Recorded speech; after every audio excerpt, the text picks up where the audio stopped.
প্রিয় দর্শক শ্রোতা, জেকে টিভির আজকের আয়োজনে আপনাদের সবাইকে স্বাগত জানাচ্ছি। সর্বপ্রথম জানিয়ে দিচ্ছি কি কি থাকছে আজকের আয়োজনে। সবার আগে দেখতে পাবেন বিএনপিতে আবারও চমক, ফখরুলের একক নেতৃত্ব খর্ব করে যৌথ নেতৃত্বের নির্দেশ। দেখুন কে কে থাকছেন বিএনপির যৌথ নেতৃত্বে। এরপর রয়েছে বিএনপির আন্দোলন প্রতিহত করতে আওয়ামী লীগের 4টি নতুন পরিকল্পনা। দেখুন পরিকল্পনা 4টি কি কি, এবং সবশেষে রয়েছে যে 10টি কারণে তারেক রহমানের কাছে 100 কোটি টাকা চাইল বিএনপি। দেখুন কারণগুলো কি কি। এখন দেখুন বিস্তারিত। বিএনপিতে মির্জা ফখরুল ইসলাম আলমগীরের একক নেতৃত্ব খর্ব করা হয়েছে। স্থায়ী কমিটির 5 জন সদস্যকে যৌথভাবে সিদ্ধান্ত গ্রহণের দায়িত্ব দেওয়া হয়েছে। একই সঙ্গে 20 দলের সমন্বয়কের দায়িত্ব থেকে মির্জা ফখরুল ইসলাম আলমগীরকে সরিয়ে দেওয়া হয়েছে। জাতীয় ঐক্যফ্রন্টের বৈঠকে এককভাবে মির্জা ফখরুলের যোগদানের উপরও বিধিনিষেধ আরোপ করা হয়েছে। তাকে 5 জনের যে কোনো একজনকে সঙ্গে নিয়ে ঐক্যফ্রন্টের সভায় যোগদানের নির্দেশ দেওয়া হয়েছে। বিএনপির একাধিক দায়িত্বশীল সূত্র থেকে এই তথ্য জানা গেছে। তবে কার নির্দেশে বিএনপির নেতৃত্বের এই পরিবর্তিত বিন্যাস সে সম্পর্কে পরস্পর বিরোধ তথ্য পাওয়া গেছে। বিএনপির স্থায়ী কমিটির একজন সদস্য দাবি করেছেন, লন্ডন থেকে দলের ভারপ্রাপ্ত চেয়ারম্যান তারেক জিয়ার নির্দেশেই দলের এই বিন্যাস করা হয়েছে।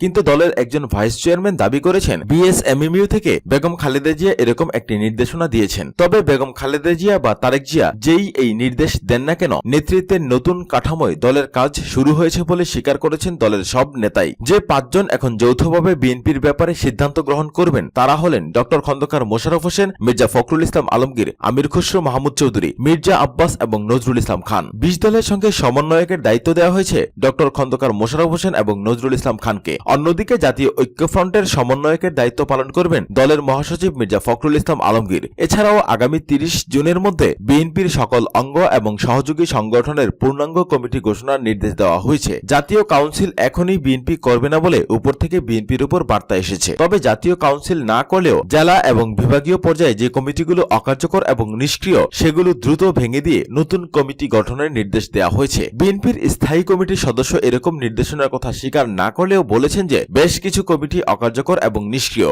এই কমিটিগুলোকে পুনর্গঠনের সিদ্ধান্ত নিয়েছে স্থায়ী কমিটি। তিনি জানান, আগামী 1 মাসের মধ্যে দলের জেলা এবং মহানগরের নিষ্ক্রিয় কমিটি পুনর্গঠন করা হবে। বিএনপির স্থায়ী কমিটির একজন সদস্য জানিয়েছেন, খুব শিগগিরই স্থায়ী কমিটি ধারাবাহিকভাবে বিভিন্ন অঙ্গ এবং সহযোগী সংগঠনের নেতৃবৃন্দের সঙ্গে মত বিনিময় করবেন। আন্দোলনের কৌশল নির্ধারণের জন্য এই মত বিনিময় অনুষ্ঠিত হবে। একই সঙ্গে বিএনপির বিভিন্ন শ্রেণী পেশার মানুষের সঙ্গেও মত বিনিময় করবে। ওই নেতা এটাও জানিয়েছেন, ঈদের পর আন্দোলন শুরুর পরিকল্পনা থেকেই এই সাংগঠনিক কর্মসূচিগুলো নেওয়া হচ্ছে। তিনি বলেছেন, 20 দল এবং ঐক্যফ্রন্ট ন্যূনতম কর্মসূচিতে ঈদের পর আন্দোলনের ডাক দেবে। তবে এবার আন্দোলনের কর্মসূচিতে কেবল বেগম জিয়ার মুক্তি আর নতুন নির্বাচনের দাবি নয়, অনেক গণদাবি যেমন গ্যাসের মূল্য কমানো, নিরাপদ সড়ক ইত্যাদি যুক্ত করা হবে। এখন দেখুন বিএনপির আন্দোলন প্রতিহত করতে আওয়ামী লীগের 4টি নতুন পরিকল্পনা। দেখুন পরিকল্পনা 4টি কি কি। সরকারের কাছে তথ্য আছে, নতুন করে সংগঠিত হচ্ছে বিএনপি, আন্দোলন শুরু করার প্রস্তুতিও নিচ্ছে। সরকারের একজন নীতি নির্ধারক বলেছেন,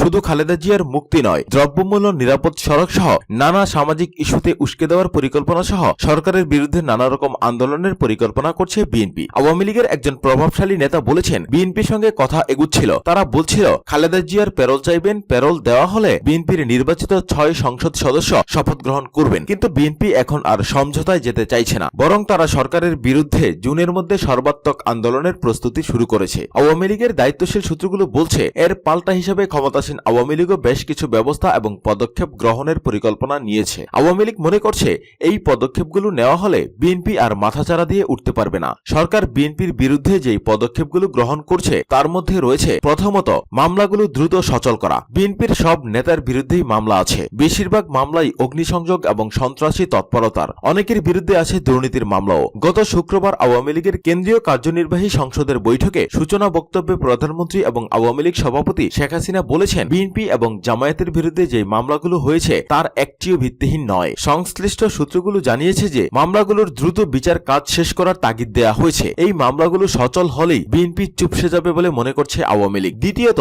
সক্রিয় হচ্ছে 14 দল। 30 ডিসেম্বরের নির্বাচনে নিরঙ্কুশ বিজয়ের পর আওয়ামী লীগ একলা চলো নীতিতে এগুলোর সিদ্ধান্ত নেয়। মন্ত্রিসভায় নেওয়া হয়নি 14 দলের কাউকে, কিন্তু বিএনপি এবং জাতীয় ঐক্যফ্রন্ট ও 20 দলের সাম্প্রতিক তৎপরতায় আবারও 14 দল সচল করার উদ্যোগ নেওয়া হয়েছে। প্রধানমন্ত্রী নিজেই খুব শিগগিরই 14 দলের সঙ্গে বসতে পারেন বলে জানা গেছে। তৃতীয়ত, সিনিয়র নেতাদের ডাক পড়েছে। এবার নতুন মন্ত্রিসভায় দলের সব সিনিয়র নেতাদের বাদ দেওয়া হয়েছিল। তারা রীতিমতো হাত পা গুটিয়ে বসে পড়েছিলেন। এখন বিরোধী দলের তৎপরতায় ব্যবস্থায় আবার সিনিয়রদের দিকে নজর দেওয়া হচ্ছে। সিনিয়রদের কাজে লাগাতে নির্দেশ দেওয়া হয়েছে। বিভিন্ন অঙ্গ এবং সহযোগী সংগঠনের কর্মসূচিতে সিনিয়রদের দাওয়াত দেওয়ার পরামর্শ নেওয়া হচ্ছে। চতুর্থত এবং সর্বশেষ পরিকল্পনা, সারা দেশে সাংগঠনিক সফর। দলকে চাঙ্গা করতে সারা দেশে সাংগঠনিক সফরের কর্মসূচি নিয়েছে আওয়ামী লীগ। এরই মাধ্যমে দলকে গুছানো হবে এবং বিরোধী দলের ব্যাপারে দলকে প্রস্তুত করা হবে। তবে আওয়ামী লীগের ভারপ্রাপ্ত সাধারণ সম্পাদক মাহবুবুল আলম হানিফ বলেছেন, আমরা মনে করি না বিএনপি বা বিরোধী দল কোনো আন্দোলন গড়ে তুলতে পারবে। আন্দোলনের ইস্যুটা কি? তাছাড়া দেশের জনগণ এখন সুখে আছে, শান্তিতে আছে। বিএনপি এবং জামাত দেশে কোনো বিশৃঙ্খলা সৃষ্টি করতে চাইলে জনগণই তা প্রতিহত করবে। তিনি বলেন, দেশের পরিস্থিতি সুন্দর এবং স্বাভাবিক।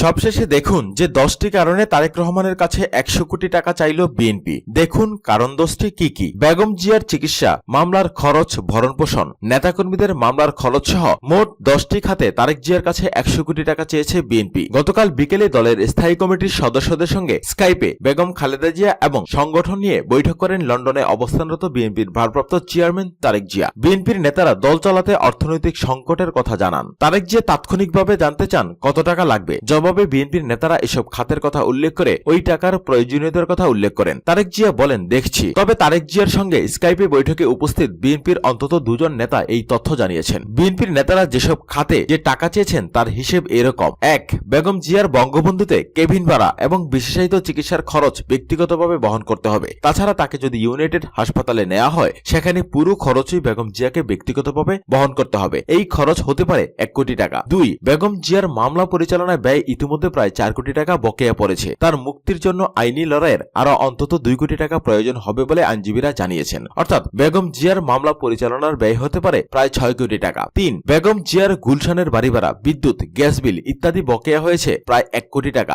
এছাড়া তার নিরাপত্তারক্ষী, মালি সহ 32 জন কর্মচারীর বকেয়া বেতনের পরিমাণ প্রায় 50 লক্ষ টাকা। অর্থাৎ বেগম জিয়ার ভরণপোষণ বাবদ প্রয়োজন 1 কোটি 50 লাখ টাকা। 4. বিএনপির কম বেশি 8,000 নেতাকর্মী জেলে। এদের মামলা পরিচালনার জন্য অন্তত 15 কোটি টাকা প্রয়োজন বলে জানিয়েছেন বিএনপির নেতৃবৃন্দ। 5.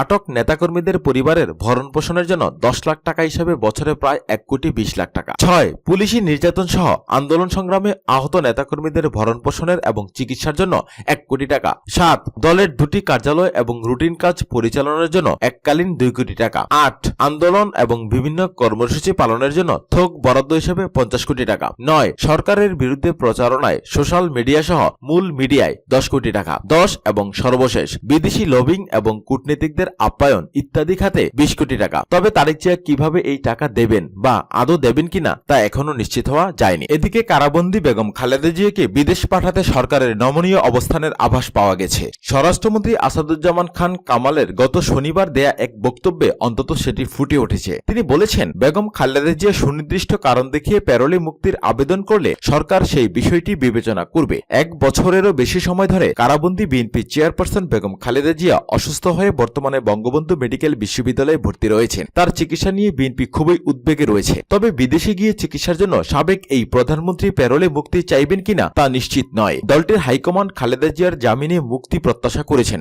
প্যারোলে মুক্তি চাওয়ার বিষয়টি একান্তই খালেদা জিয়ার ইচ্ছার উপর নির্ভর করছে বলে একাধিক শীর্ষ নেতা জানিয়েছেন। বিএনপির কোন নেতাই এখন পর্যন্ত খালেদা জিয়াকে বিদেশে পাঠিয়ে চিকিৎসা করানোর দাবি জানাননি। বিএনপির স্থায়ী কমিটির সিনিয়র সদস্য ড খন্দকার মোশাররফ হোসেন নয়া দিগন্তকে বলেছেন, বেগম জিয়ার অসুস্থতা নিয়ে আমরা গভীরভাবে উদ্বিগ্ন।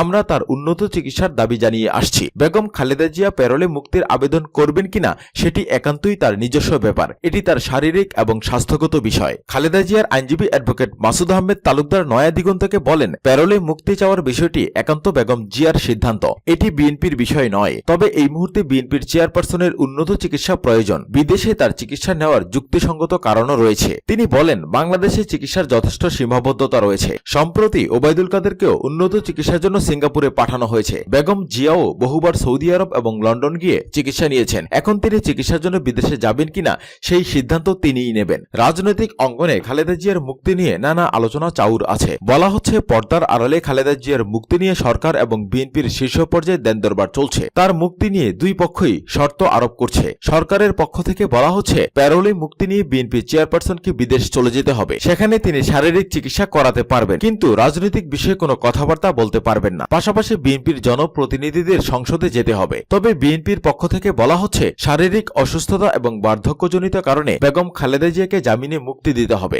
মুক্তি পেয়ে তিনি যেখানে খুশি সেখানে চিকিৎসা নিতে পারবেন। তিনি তিনি সুস্থ হয়ে রাজনৈতিক কর্মকাণ্ডেও যুক্ত হতে পারবেন। খালেদা জিয়া প্যারোলে মুক্তিতে রাজি আছেন এমন আলোচনাও আছে, তবে এসব আলোচনার কোনো নিশ্চিত ভিত্তি খুঁজে পাওয়া যায়নি। বিএনপির শীর্ষ পর্যায়ের প্রভাবশালী কমপক্ষে 5 জন নেতা জানিয়েছেন এই বিষয়ে তারা কিছুই জানেন না। কেউ কেউ এসব অপপ্রচার গুজব বলে উড়িয়ে দিয়েছেন। বেগম খালেদা জিয়ার ব্যক্তিগত বিষয়ে দেখভাল করেন এমন একজন জানিয়েছেন প্যারোলে মুক্তি চাওয়ার বিষয়ে তিনি কিছুই জানেন না। চলমান এমন নানা গুজবের মধ্যে স্বরাষ্ট্রমন্ত্রীর বক্তব্য নতুন করে আলোচনার জন্ম দিয়েছে। এখন প্রশ্ন একটাই, বেগম খালেদা জিয়া প্যারোলে মুক্তি নিয়ে বিদেশি চিকিৎসার জন্য যাবেন কিনা। দলের সিনিয়র একজন নেতা বলেছেন বিএনপি বেগম জিয়ার জামিনে মুক্তির জন্য আইনিভাবে দীর্ঘদিন ধরে লড়াই করে যাচ্ছে। সরকার বাধা না দিলে তিনি অনেক আগেই জামিনে মুক্তি পেতেন। ওই নেতা আরো বলেন রাজনৈতিক বিবেচনায় বেগম জিয়াকে বিদেশে পাঠাতে পারলে সরকারের জন্য সুবিধাজনক অবস্থারই সৃষ্টি হয়। খালেদা জিয়া গত বছরের 8 ফেব্রুয়ারি একটি মামলায় কারাবন্দী হন। ইতিমধ্যে 1 বছরেরও বেশি সময় দীর্ঘ আইনি মারপ্যাচের কারণে বিএনপির নেতারা প্রায় বলে আসছেন আইনি উপায়ে খালেদা জিয়ার মুক্তি সম্ভব নয়, এটি রাজনৈতিক সিদ্ধান্তের ব্যাপার। একই সাথে দলটির নেতারা রাজপথে তার মুক্তির দাবিতে আন্দোলন গড়ে তোলার হুমকি ধামকি দিচ্ছে।